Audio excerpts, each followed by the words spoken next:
মাঠের খেলায় পক্ষপাতের অভিযোগে কুপোকাত হয়ে আছে ফুটবলের সর্বোচ্চ নিয়ন্ত্রক সংস্থা ফিফা।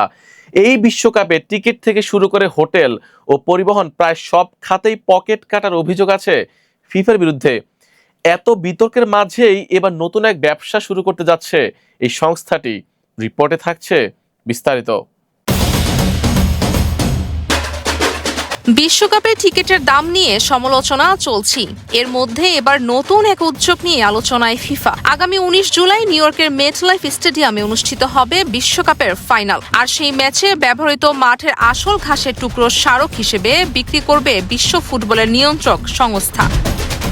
প্রতিটি ঘাসের টুকরোর দাম রাখা হয়েছে $450, যা বাংলাদেশি মুদ্রায় 55,000 টাকারও বেশি। ফিফার তথ্য অনুযায়ী আসল ঘাস একটি বিশেষ অ্যাক্রিলিক কেসে সংরক্ষণ করে দেয়া হবে। সঙ্গে থাকবে একটি ডিজিটাল কিপসেকও। তবে ঘাসের টুকরোর সঠিক পরিমাপ নিয়ে রয়েছে ধোঁয়াশা। পণ্যের বিবরণের মাপ উল্লেখ থাকলেও সেটি কোন এককে দেয়া হয়েছে তা স্পষ্ট করেনি ফিফা। আর এই বিশেষ স্মারক কিনলেও তা পাওয়া যাবে ফাইনালের পর। তবে আপাতত ডেলিভারি করা হবে শুধু যুক্তরাষ্ট্র ও ইউরোপের ঠিকানায়।